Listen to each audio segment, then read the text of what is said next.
Di Jakarta, Wakil Presiden Ma'ruf Amin beserta keluarga melaksanakan sholat Idul Adha di Masjid Istiqlal. Sholat yang dimulai pada pukul 7 pagi ini tanpa pembatasan kapasitas, yakni mencapai 150.000 orang. Sementara sebagai khotib yakni Amsyuria, pengurus besar Nahdlatul Ulama, dan Abdul Muqsid Ghazali. Adapun tema khotbah dalam sholat Idul Adha kali ini yakni Spirit Idul Adha, tingkatkan solidaritas kemanusiaan dan kedermawanan. Tim Liputan, CNN Indonesia. Ketegangan mewarnai proses pemberangkatan sapi kurban sumbangan Presiden Joko Widodo di Kabupaten Mamasa, Sulawesi Barat. Petugas Suku Dinas Ketahanan Pangan dan Kelautan dan Perikanan Jakarta Pusat memastikan kondisi sapi kurban milik Presiden Jokowi dan Wapres Ma'ruf Amin yang disumbangkan di Masjid Istiqlal dalam kondisi sehat dan layak disembelih.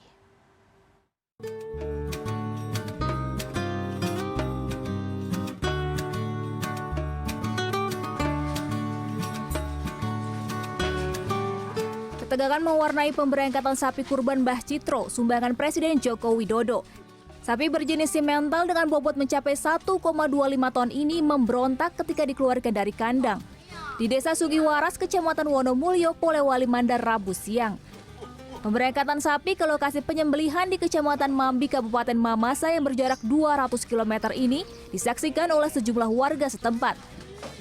Seperti diketahui, sapi Mbah Citro dibeli oleh Presiden Jokowi dengan harga Rp107.500.000.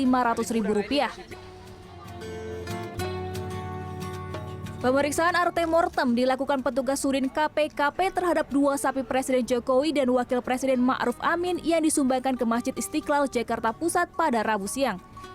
Pemeriksaan pertama dilakukan petugas terhadap sapi Presiden Jokowi berjenis simental berbobot 1,2 ton.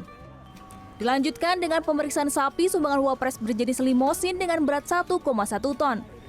Kedua sapi tersebut diperiksa kesehatannya mulai dari pengambilan air liur, pengecekan kuku dan mulut, serta pengambilan sampel darah. Hasilnya, petugas memastikan kedua sapi tersebut dalam kondisi sehat dan terbebas dari penyakit. Kondisi dalam sehat, kemudian pada saat nanti sampai pemotongan tanggal 1 Juli pukul 7, sapinya dua-duanya sehat.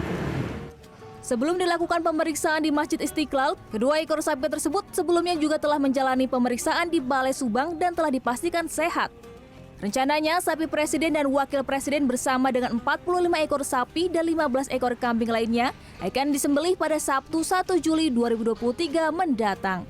Tim Liputan CNN Indonesia.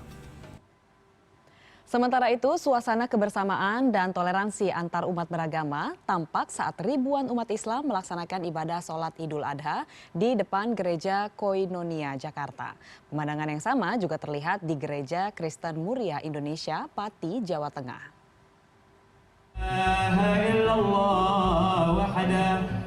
Ribuan umat Islam melaksanakan sholat Idul Adha di depan Gereja Koinonia, Jatinegara, Jakarta Timur, Kamis pagi. Pelaksanaan sholat Id yang dimulai pukul 7 ini berlangsung khidmat. Dalam khotbah sholat Idul Adha 1444 Hijriah ini, Khatib menyampaikan kewaspadaan berita dari kaum fasik, terutama pada tahun politik. Pelaksanaan sholat Id di depan gereja dimaknai sebagai kemajemukan natural antar umat beragama tanpa ada rekayasa. Dan ini jelas bahwa kemajemukan itu diterima apa adanya, bukan sesuatu yang kemudian disengaja atau kemudian direkayasa. Jadi saya melihat bahwa hari ini kemajemukan itu tampak dan itu natural, alami.